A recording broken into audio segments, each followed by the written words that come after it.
Hello, everyone. You are listening to the latest Flyers Talk podcast presented by Great Railing. I am Jordan Hall, and as always, I am joined by the dynamic Joe Fordyce. We are live here at Rivers Casino in Philadelphia. The Flyers are coming off a really rough road trip. They have just 3 games left before that March 3rd trade deadline, Joe. So we're going to look at the good and the bad from the road trip, probably mostly bad. And then we're going to look at our 5 most likely trade candidates for the Flyers in our eyes. So a lot to talk about, a lot to get into. Joe, the Flyers went 1-3-0 on that road trip, a couple of lopsided losses, and they lost Travis Konechny to an upper body injury. So it was a tough trip, and the Flyers are running out of time here before this trade deadline. I think everyone knows they are going to be sellers come the trading period. What went wrong on the road trip, Joe? What was some of the biggest negatives that you saw?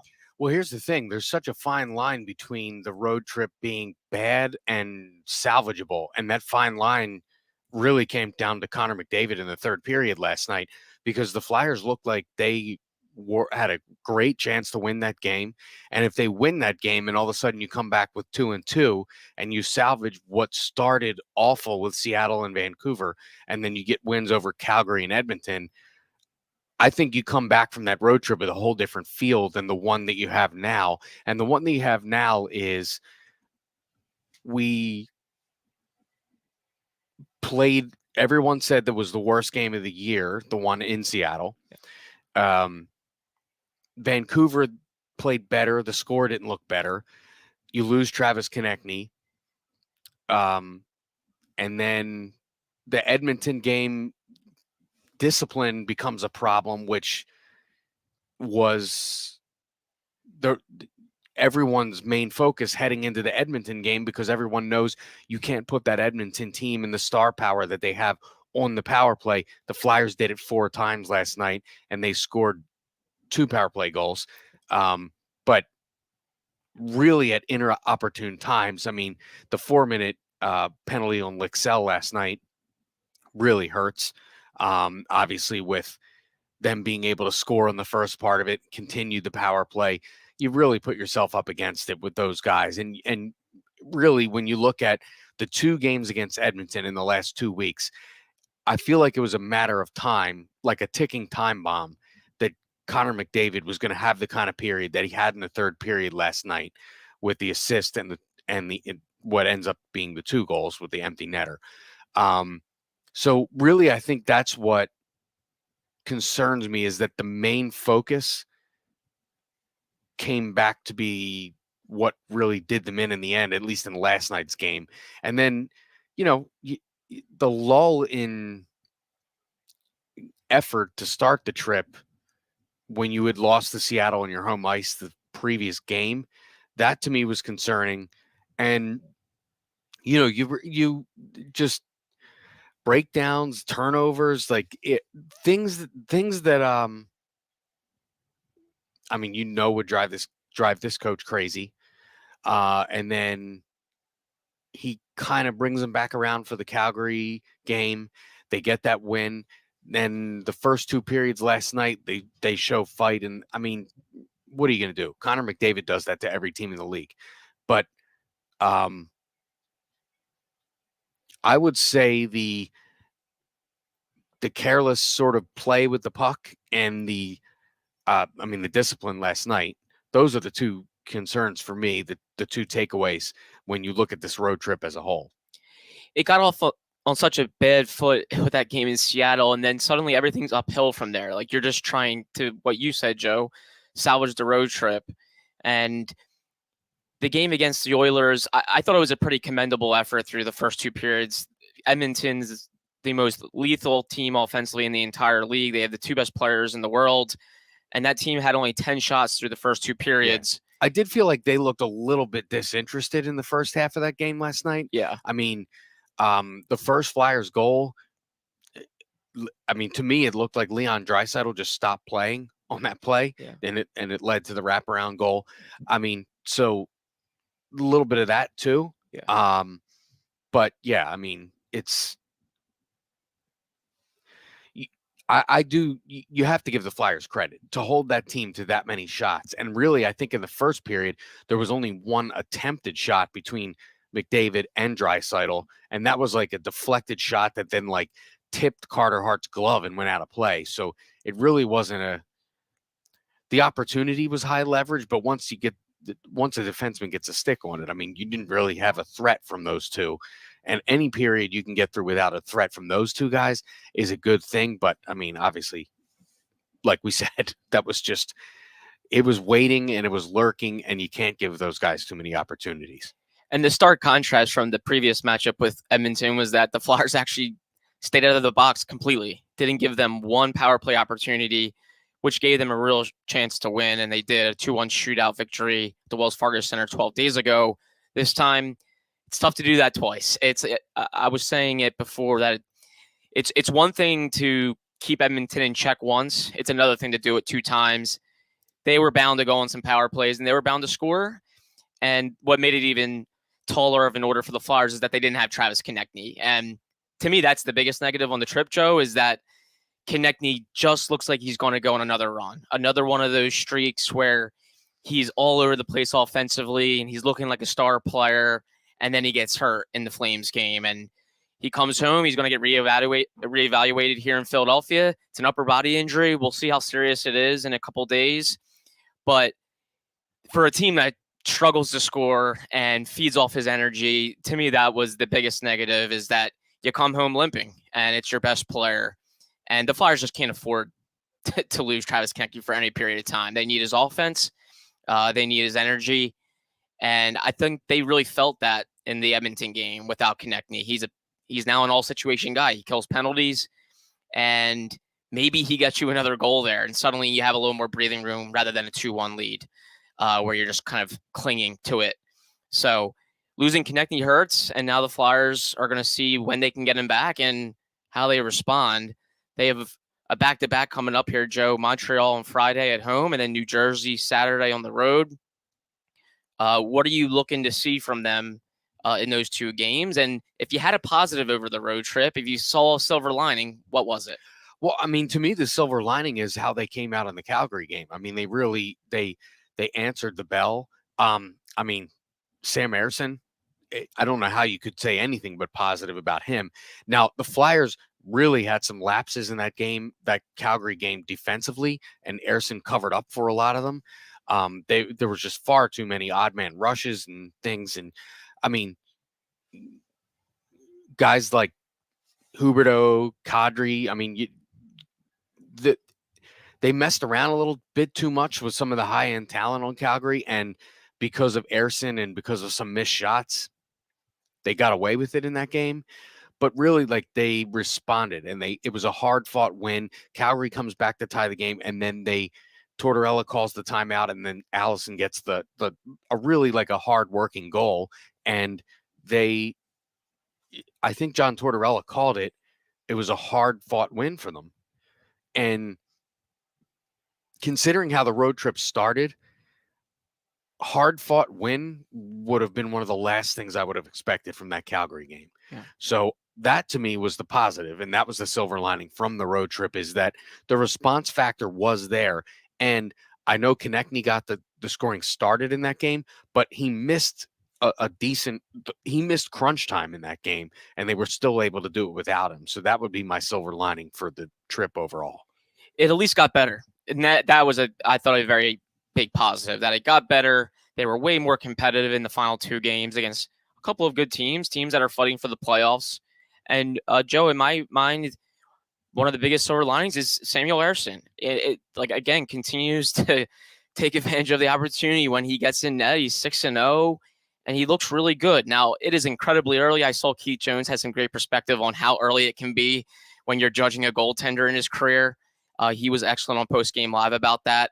Very good perspective that made me think, okay, let's see a little bit more from Sam Ersson before we deem him a Vezina winner or anything like that. But when teams are rebuilding, sometimes they can have all sorts of holes, and one of the biggest holes can be in net. And the Flyers have 2 young goalies right now in net at the most important position of the game, and that, to me, is a couple important ingredients to have if you're looking to rebuild a team.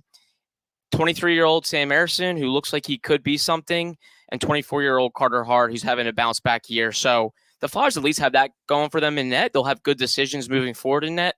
So I think that's a major, major silver lining here moving forward and going into the offseason. Yeah, and when you look at the goaltending situation, I mean, this franchise alone has had a few guys where people jump to, this is our guy, this is our guy. My entire lifetime since Ron Hextall, franchise goaltender has been this thing that's eluded this franchise. Yeah. It seems like they have that now with Carter Hart. But in the past, there's been names of guys where maybe this is the guy, maybe this is the guy. Antero Niittymaki is the name that comes to mind. Roman Cechmanek is the name that comes to mind. Now, Sergei Bobrovsky could have gone on to be that, but in the end, the Flyers went with Ilya Brizgalov as a free agent signing, and Bobrovsky's agent kind of forced the Flyers' hand to get him out of here. So that one they may have identified. We don't ever know what his career in Philadelphia would have been like if he stayed here, but that's one of those things where you definitely, especially with this franchise, you don't want to be saying, okay, that's our guy after 6 games. That said, what is it? 8 goalies in history have started 6-0-0. I think it was something around there. Yeah. So, I mean, Martin Jones, that's also not. Yeah. But Martin Jones has some playoff runs under his belt earlier in his career. So it's definitely not something to dismiss totally, but it's also not something to say, okay, it doesn't matter how we play, this guy's going to back us up, because that's not always going to be the case. And, a guy's career isn't made off of 6 regular season games, separated by a stint in the minors. And let's not forget, his first game started with him getting pulled. Yeah. And then Carter Hart got hurt. He comes back in and goes on this run. So we have seen a blip. It was his first game, but still, it's not like this has been lights out goaltending completely the whole time he's been up. But it has been impressive. Exactly. And I would think the Flyers could be in a mess if they didn't have any type of semblance of a tandem in net right now. If they were using a couple of veteran guys that are on the final year of a deal, and I'd be like, wow, like not only are they rebuilding, but they don't have any stability in net. It's looking like they have 2 young goalies that had potential, and Carter Hart bouncing back, Sam Ersson showing something. We'll see, where it goes heading into the offseason with the future. But I think those 2 guys are going to keep them in most games the rest of the way.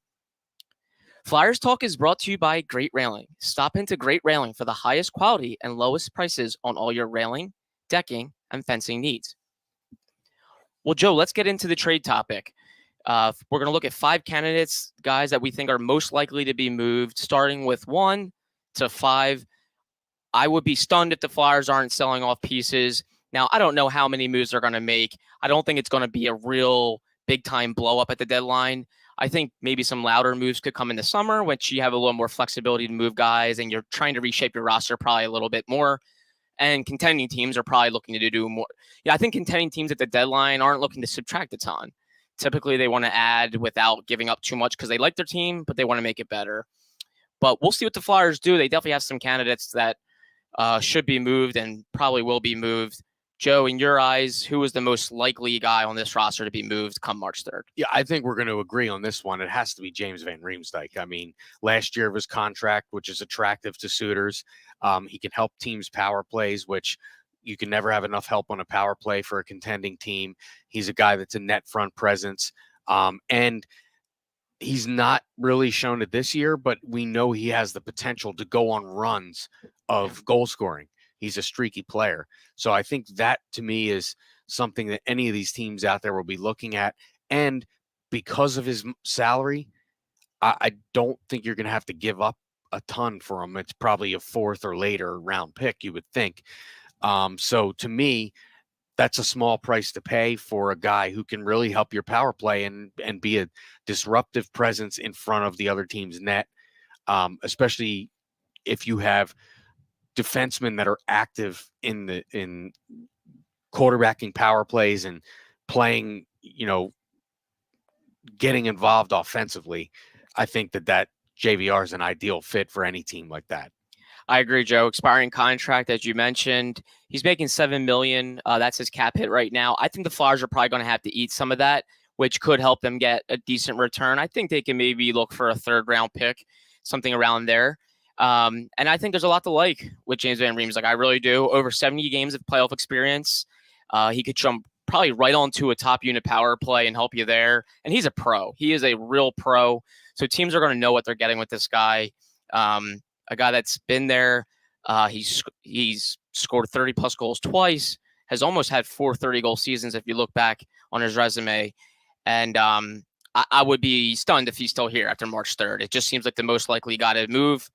And his time here in Philadelphia, the reunion really flew by. 5-year deal. A lot of it was broken up because of the COVID seasons and what that did in terms of shortening years and throwing things out of whack. But 5-year contract went fast, and I think the Flyers are obviously very much in transition and ready to move on from JVR, who's 33 years old and unfortunately is only going to have one playoff run here in this reunion, which is pretty hard to believe. I think when he signed here, he envisioned more cracks at it. Just didn't get it. I think he's going to have a good chance to go somewhere and possibly win. Yeah, I agree. And this is another guy too, where teams will look, and this is a player who has delivered in the playoffs in the past. He delivered in his first stint with the Flyers, played in the playoffs with Toronto. So, like you said, experience, 70 games of playoff experience is nothing to sneeze at. So, and particularly if you're a young team heading into the playoffs, you'd like to add a guy that has that kind of experience in the playoffs to kind of help along some of the younger players who may be experiencing it for, the first time or very early in their career in terms of playoff experience, because it's quite different than a regular season. Opioid addiction is a national public health crisis. The Someone You Know podcast from the Independence Blue Cross Foundation offers inspiring stories that challenge stigma, offer hope, and humanizes the disease of addiction. Download the new season 3 of Someone You Know on all major podcast platforms. Joe, number 2, most likely guy after JVR to be moved. Who is it? To me, Nick Seeler is number 2. There's a number of reasons for this. He's really shown he's a reliable piece that can bring some offense, but he's very responsible defensively. And he makes, in the hockey world, he makes no money. Yeah. And he can really provide depth to a team who already has their top pair defense set, probably their second pair defense set, and they need stability on the down the lineup a little bit. This is a guy who you can move in there, and then if something happens, an injury, anything like that, he can slide up the lineup because he's played up the lineup here. So I think that's another ideal fit, and really you don't have to worry about how it affects your cap. And this is a guy who's almost 30 years old. It's not like you're getting a super inexperienced 21-year-old who doesn't know. He's been around the block. He's dealt with adversity, the back and forth from the minor leagues and all this kind of stuff. Anybody that's in his position that's 29 has dealt with a lot in their career and had a lot of people doubt them, and is always motivated to prove people wrong. And I think that's a good fit. And you combine that with the salary, and you can't beat getting him for a depth piece for a contending team. I have Nick Seeler at number 2 as well for so many of those reasons. The Flyers love him. They really like him. John Tortorella thinks very highly of him. Chuck Fletcher and Brent Flair, the general manager and assistant general manager of the Flyers, they have a track record with him going back to Minnesota. They view him very highly, and so does the locker room. And I think Flyers fans, a lot of them kind of scoff at, Nick Seeler is just a 7th defenseman, but those guys are valuable. They are valuable players. One, he's not really a 7th anymore. He's played every single day. He's more of a 5 or a 6 right now. And again, depth is gold on the back end for contending teams. And he is just a quality individual. He'll fight for guys, literally drop the gloves and fight to stand up for teammates. He plays the right way. He does a lot of the little things. He's having a career year, and he is very cheap. He's making just $750,000 this year in base salary. His cap hit is $775,000. And the second year of his deal, he's on the first of a 2-year deal right now with the Flyers. The second year is a 2-way contract, which could be really attractive to teams. So I think the Flyers are going to have some suitors. I don't think they want to rush to give him up. But, if teams come knocking and really want him, I think the Flyers have to really consider it. It's a tough decision because he's well-liked and he's He's done really good things here in this season. But the Flyers have some prospects on the back end. They need to get younger. They need to clear, some cap. Obviously, it's not clearing much with Nick Seeler because he's so cheap. But if teams come up and they maybe offer a second or third round pick, I think the Flyers, or maybe even a prospect, who knows? I think the Flyers really have to make a tough decision and part ways. You have to make these calls when you're in the position the Flyers are in. I think Sealer's going to have some suitors. Yeah, and he's not a make or break player. No, that's going to determine, by himself your place in the standings. So yeah. It's a player that, while you like him and there's good reason to, you can't you can't get stingy with a player like Sealer because, I'm not trying to discredit the guy, but there's 50 Nick Sealers. No, You there know are. what I mean? Exactly. There's more Nick Sealers than there are the guys that are up the lineup more, and that's why you can't be stingy with it. Exactly. Because a team could one of the teams that's suiting for him, they can go to other teams and find guys like Nick Sealer, and that's where you really have to take advantage of the offer that's presented to you. Exactly. And I think the biggest thing is his contract is just so cheap. You can probably find a lot of these guys, but they're probably making a little more money than he is. Like even Justin Braun, who's been a healthy scratch the majority of the year, he's making $1 million. So he's not as cheap as Nick Sealer. So the Flyers, I think they're going to have to think long and hard about it. If he's not moved, I think two things will be for the reason of that. It'll be one, they didn't think the value was good enough in the return, or two, they think maybe they can win a little bit next year, and maybe they want him a part of it. John Tortorella has been very honest about how long this is going to take, and I think everyone can agree with that. But perhaps maybe there is some reason to believe in-house that the Flyers think they can be a lot more competitive than next year, and maybe they'll have a team that's starting to push towards a playoff spot, and they want Nick Sealer a part of that. Those are the only reasons why I think he will still be here. Joe, number 3, who do you have? Number 3, I'm going to say Ivan Provorov. I that may surprise that I have him that high, but here's my thing. Ivan Provorov to me is a guy that you can get a decent return for. It's not like dump him for whatever you can get. It's a guy you can trade. He can play high in the lineup. And quite frankly, he seems like a player that could benefit from a fresh start. He's kind of had to change his game a number of times here in early in his career with the Flyers. Can he quarterback the power play? Can he not quarterback the power play? Who is the ideal partner for him? And this year, playing with all different people, I don't know. It feels like a guy that could benefit from a fresh start. And quite frankly, the Flyers don't need to trade him. So they could ask for a lot and kind of sit back and say, if somebody's going to give this up, we'll take it. But if not, we can keep Ivan Provorov. He's a young player. He's a reliable player. And quite frankly, his recent play, I think, is some of his best of the season. Particularly, early last night's game, he was very good against some of the top players for Edmonton last night. Sticking the wraparound by McDavid early in the game comes to mind, where he was right with them all the way around the net and didn't let him kind of penetrate to the blue.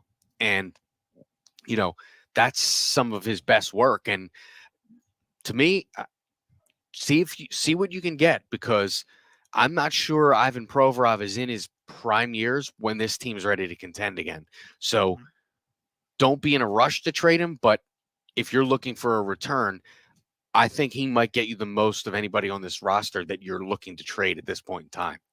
I think the Flyers are in a spot where they're going to listen on just about anybody. They might not be shopping everyone, but they will certainly listen. And if it's not now that they traded Ivan Provorov, I do think there's eventually going to be a point in time where they believe it's time to part ways. Fresh start for Ivan Provorov elsewhere, and the Flyers obviously could get a really good return for him. I'm with you, Joe. I don't think they're going to rush to move him. They're going to ask for a lot because there's a lot there. Former first-round pick and a guy that plays big minutes, never misses games. I think he's been really quietly effective this year defensively with those subtle little things that he does that don't exactly show up on the score sheet. So I'm not sure if it's going to happen at the deadline, but I do think over the summer, it could be a time where they finally pull the trigger. And one thing to consider is Cam York's a lefty shot defenseman, and Flyers might believe he's a top pair guy. And Ivan Provorov's also a lefty shot defenseman, top pair guy. Maybe that could clear the way for York to take on that top pair, and then they start looking for his partner on the right side. Not saying it's going to happen like that, right? But could be the thing. And York has looked like a top pair guy in his recent games. And the other thing with Provorov is I'd be curious to see him go to a team that has high in the lineup guys on their D pairs already, and maybe he plays a little less minutes, and that ups another part of his game because he's not being relied on to play the amount of minutes that he's been relied on, quite frankly, almost every year he's been here. So, that's another interesting aspect to it. Indeed. I have Patrick Brown, obviously not as big of a name as Ivan Provorov. Wouldn't be a massive trade if the Flyers do it. I think it's just obvious why they might. He's on an expiring contract. Depth center, could probably get them a real low round pick, but he's going to be a UFA after this year, and I'm not sure the Flyers are going to re-sign him. So you might as well get something for him, and some teams I think could be interested. He's tough guy, wins defensive zone faceoffs. He can kill penalties, and he definitely would be a good locker room guy. I believe he was a captain for the Checkers, I think in 2018-19. They won the Calder Cup. So he's got leadership qualities and just a good individual that I think can come into a locker room. He could probably be a healthy scratch throughout a playoff run, and he'll still be a good teammate. And if you call his number, he'll be able to go in there and give you 8 to 10 minutes, win some faceoffs. So I would not be surprised if Patrick Brown is moved at the deadline. That's my pick for my number 3. Yeah, and that moves us right to number 4 because my number 4 is Patrick Brown. And there we go. A lot of the reasons you said, a veteran presence. And quite frankly, if you've watched his play this year, a lot of times the line that Brown's been on, whether it been the third or the fourth line, has been the Flyers' best line in a lot of games. That's not a good thing for the Flyers, but it's a good thing for Brown and his ability to center a line that doesn't possess a ton of offensive skill, but they're still generating offense. He's played with Nick Delorier a lot this year, and those guys are always noticeable in these games. And I'm not just saying they're noticeable because they're laying hits on somebody or they're, being responsible defensively. They've generated some offense, and he's a high motor guy. You never see him. You're never asking where's Patrick Brown in a game. And I think that's always something a team looks for, to have lower in their lineup, depth. And in the playoffs, I mean, inevitably playoff games, some of them go into overtime. They go into multiple overtimes, and you need guys that aren't going to stop. And Patrick Brown will be one of those guys. And a lot of times in the playoffs, you see those sort of lower in the lineup depth guys that emerge in a game. And I'm not saying they emerge as a star of a series, but they emerge as, a guy that wins you a tough, swing game in a series ends up being a guy like Patrick Brown. And he actually has a little bit of playoff experience with Vegas. He actually scored a couple playoff goals.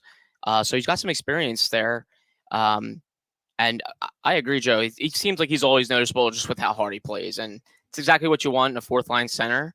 Win faceoffs, help you on at least one of your special teams, and play hard. And I think Patrick Brown very much does that. Joe, I'm going a different route. I have Tony DeAngelo at number 4. I'm not definitely sure the Flyers are ready to part ways with him. I don't think a real rush or need to. He's on the first year of a 2-year deal with the Flyers, making $5 million per season.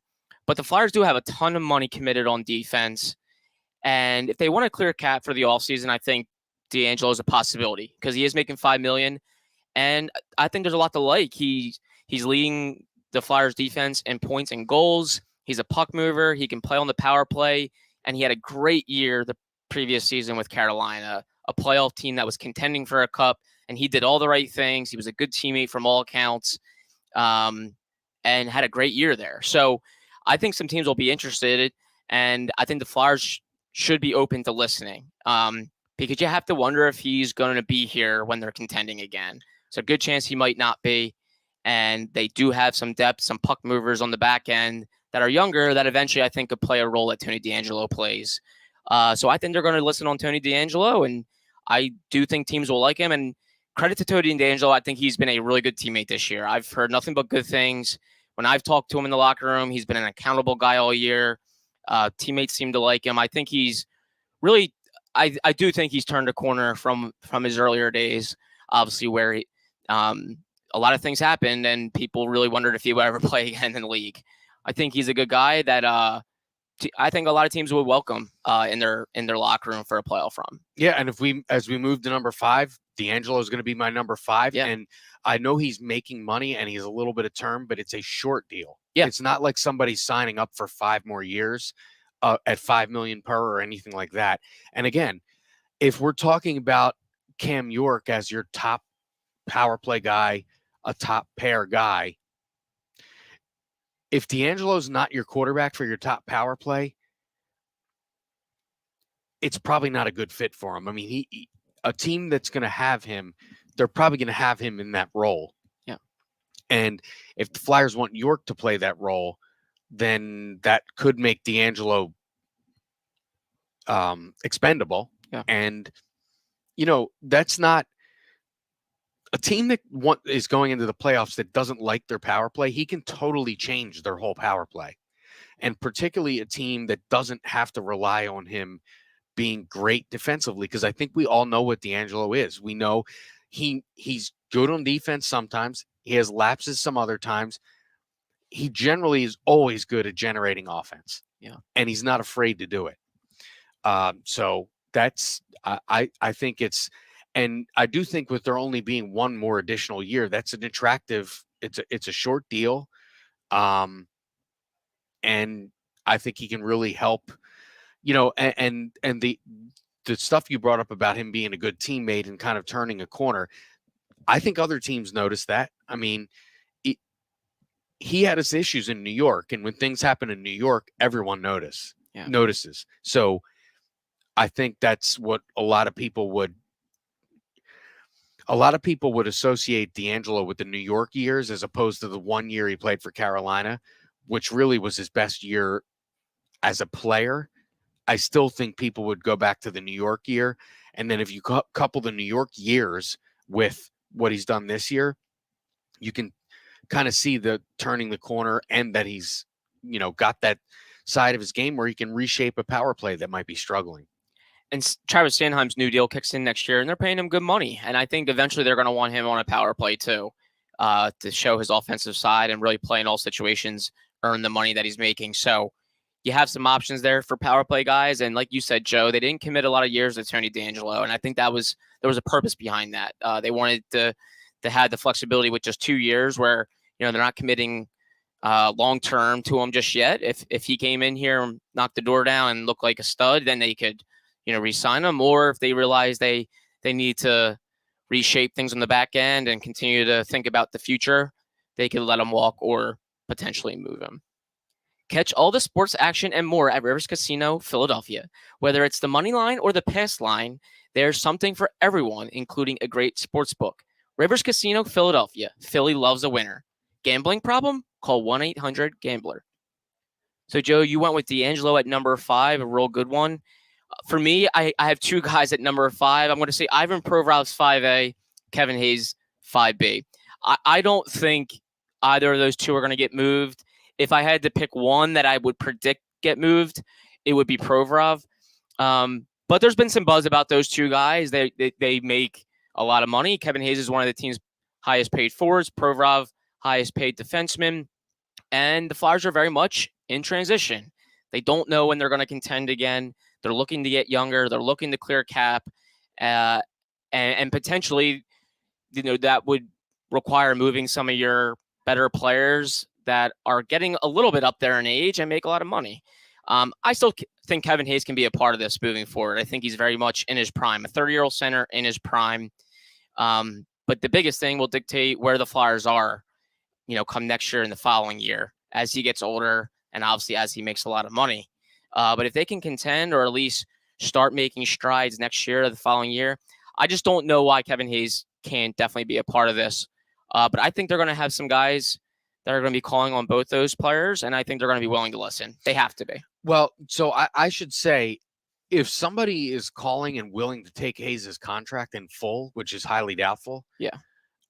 That would immediately vault him to number one to me. But I don't think that that's going to happen.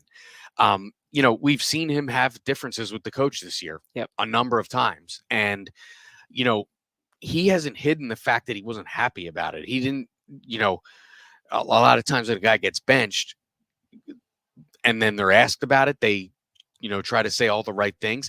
I don't feel like he did that. He said he didn't agree with it. And, basically said, well, he's the coach. Yeah.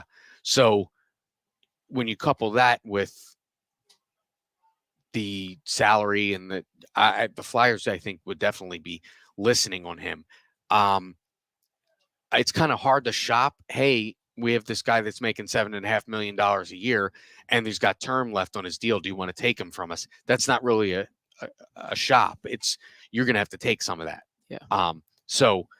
But yeah, I would consider him on the outskirts. And the other guy would, I don't think we've mentioned, because there's not going to be really a return, is Justin Braun. Yeah. If teams are looking for depth. I mean, last year the Rangers traded for him. He didn't even play some of the playoff games. Yeah. And I think it would be the same kind of situation this year. It would be a sort of emergency depth piece that has playoff experience and a low number that he's making.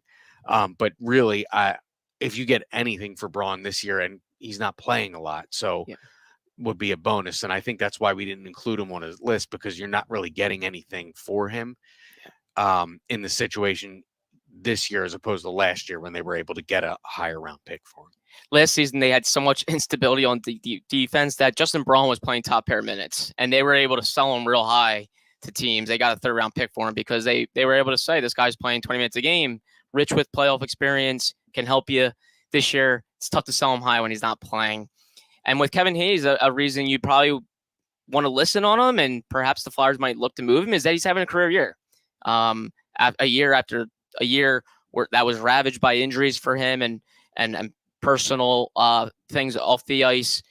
He's having a career year, and he's 30 years old, and he's a 6'5" center. So the Flyers could probably sell him pretty high. Of course, the contract will be tough given the money that he makes. But I think that'll be a tough decision for the Flyers. I think they will certainly listen in on him.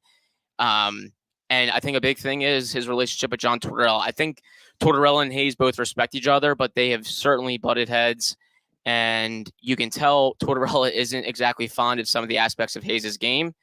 And if they're really thinking future, wouldn't surprise me if they, Tortorella gets in management's ear and says, I'm not sure if this guy's really going to be a part of it. And Kevin Hayes, I think, knows he's not getting younger, and these are the best years of his life and his career.